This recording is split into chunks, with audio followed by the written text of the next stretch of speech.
Hey everybody, Frankie Day here on YouTube. Okay fellas, it's Sunday. A little past due for Jake Cuttlers Dakota group build. This should have been done on the 1st, but old Frankie Day got detained on other projects that arose along with work, got behind. So tonight's video is going to be the final reveal for Jake Cuttlers. Steve's across the pond, C47 Dakota group build. This ends my entry for his wonderful group build. And I'd like to thank you very much there, Stevie, for letting me participate in your group build, buddy. And thank you for your patience for letting me get me a little late on this. I got it done for you.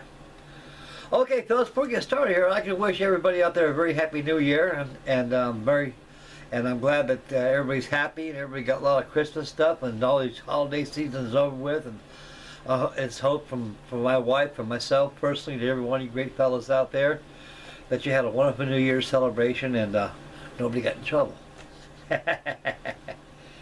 Okay, at least I didn't get in no trouble. Okay, guys, my C47 Dakota is the old Airfix tooling kit, as shown from in the beginning to the end.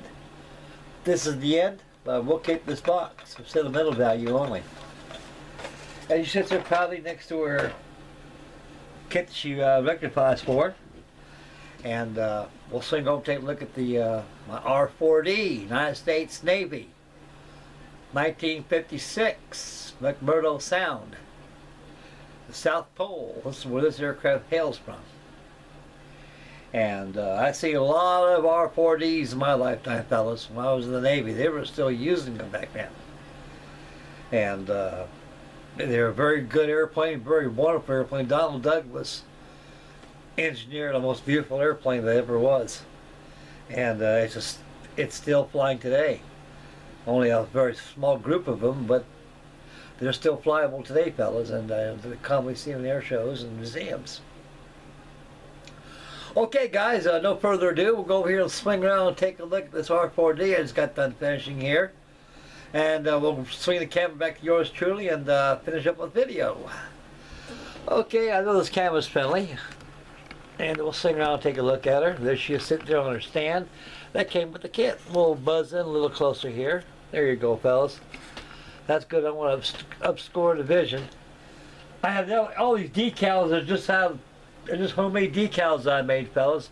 Some came out of the kit box, not a kit box, but out of my decals box, and some didn't. So I had to make some stencils up for the United States Navy, and I tried to get on there as best as I could. They're all dry transfers instead of wet slide decals, as most model airplanes or kits are subjects for. But they came out just pretty satisfactory, though. And then we'll give her a little walk around here, fellas. Don't have her in my Lazy Susan, though, but you can see the splendid, the brilliance of the Dago colors that were used during at that time. These are high visibility markings done on this aircraft here, is because in case this airplane was ever down, she'd be very easily be spotted from above, especially with choppers, rescue choppers. Henceforth, again, fellas, this here is the old Airfix tooling. It's not the new one they have nowadays, but just to show you, here is a sample piece right here what can be done with the old tooling kit. It just takes a little extra work, fellas. That's all it does. Because you know, I forget how this thing went together for all those years. You know, since I last built one of these. This is the first time I built one of these for more than 50 years, and that's a long time, fellas. And they're relatively very cheap at the time. I think they only cost probably around about $1 it cost back in those days. They weren't very much.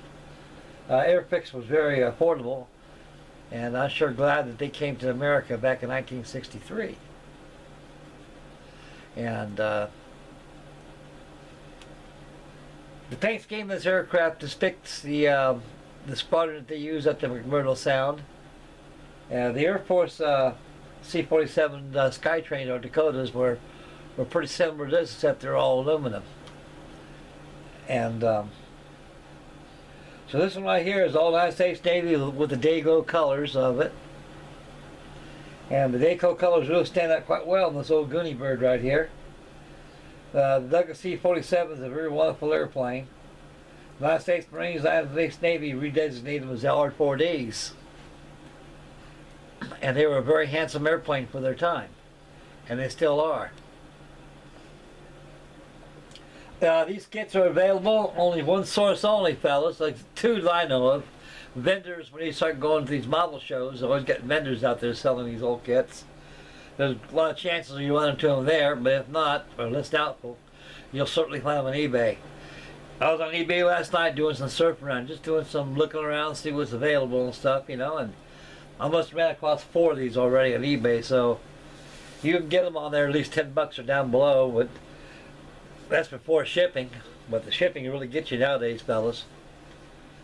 So if anybody's got one of these old tooling Airfix C47 Dakotas in your stash pile, you'll find it very delightful to put together. But it needs a lot of work, fellas. A lot of work, a lot of sanding. And so the secret of not using too much filler on this is make sure it's all sanded by using your favorite sanding board of choice.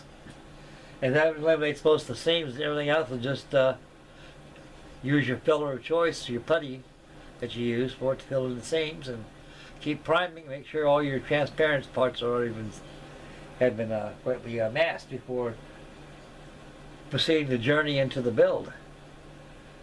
Okay, fellas, this completes Jake Cuttlers C47 Dakota group build. And Steve, thank you very much, sir, for letting me join in your group build. And so I'll probably be joining in some more group builds and start to catch up with some of my builds I got going on here. I can get back to my Princeton and get her shaking, and I get the Alabama going over there. So I got a little extended shore leave on the Alabama. I compromised with Captain Raphael Sims. He says, okay, you can get to go ahead and work on the Princeton, and as long as you get to work on May 2, I said that'll work for me. He's happy, and so am I. Okay, fellas, we'll swing this camera around to yours truly right here, and we'll finish up the video. Oh, here I am again, fellas. There I am. Okay, guys, that concludes Steve's video, Steve's update. I mean, Jake Cutler, Steve across the pond, his Dakota group build that finishes that. And right here, I can show you fellas something I got. I got this from Mr. Bob Bustine, a very wonderful model builder, a great model builder and a great person and part of our modeling community. One of my comments, I think it was on the Dakota, or I think it was on the Princeton. On my last update, my Princeton, that the commented and said, hey, I got some F4F Wildcats if you need them. Well, since this is 1942, Wildcats were flying off the deck of this here Princeton before the F-6F Hellcats were taken over.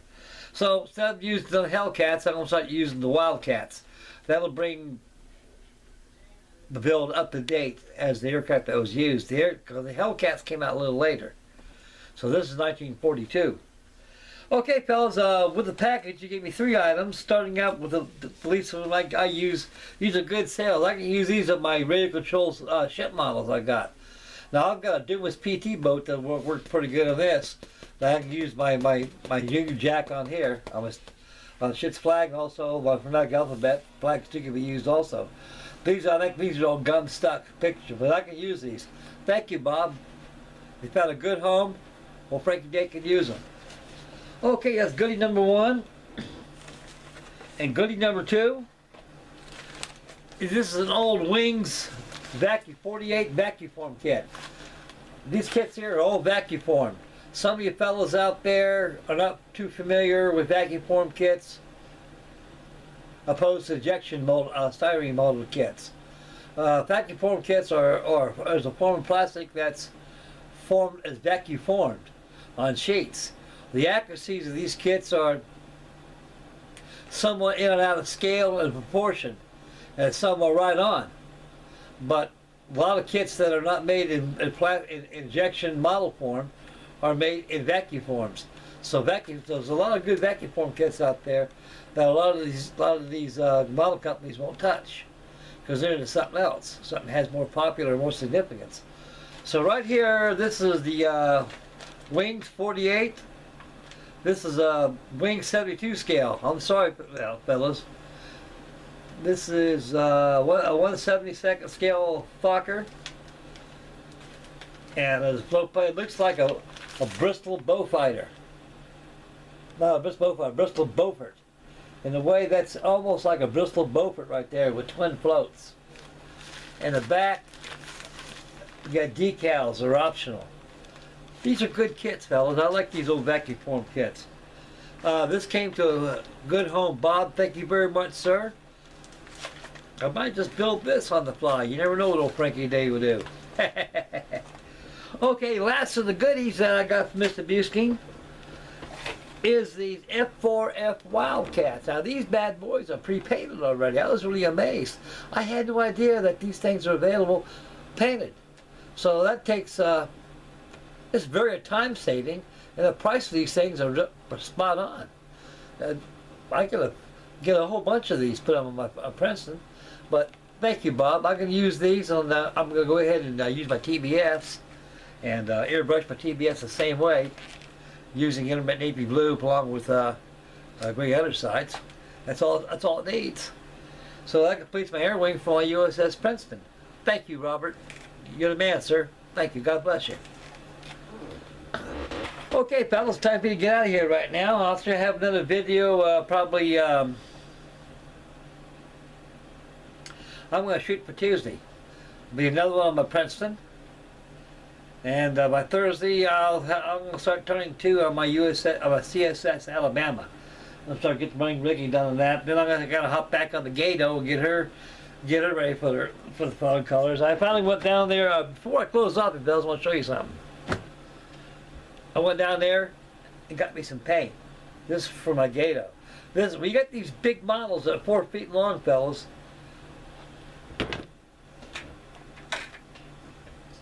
You're running the money with these little bad boys, because I kid you not, you cannot paint a whole entire boat or ship model that size with one of these bottles of paint using coat wise. You'll go for a lot of these. And these run about $4 a shot anyway. So for $4.97, get the same thing in pints.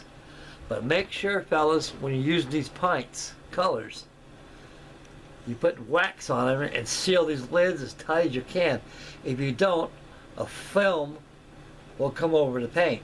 It's always a good practice to this is shake the can every day when you got these. Make it do this religiously, and you won't get that film that goes across there. If you don't, that film will go across there and it'll get bigger and bigger and bigger, and it'll form a cake. Then you start pulling that cake off, and bits of that paint will bust off from that cake. It'll get mixed up this paint. When you pour this paint into your mixing jar, the consistency, it'll go through an airbrush, it'll clog up your airbrush because all the little small bits in there. So a tip, when using paint, when storing a lot of paints like this, make sure the lid is really on tight as a drum. And every day give it a good shake. When you shake them like that all the time, it doesn't give it a chance to make that seal. That seal will never happen. This paint will be fresh as the day you got it off the store shelves. Just a little tip, fellas. Okay, enough said, enough done here. Okay, one more time again, that concludes Jake Cuttlers, Steve Across the Ponds, C47 Dakota group builds. My entry of this, the C47, my R4D, the old Airfix tooling kit is now terminated. It's all done, final reveal. And stay tuned this Tuesday on the USS Princeton.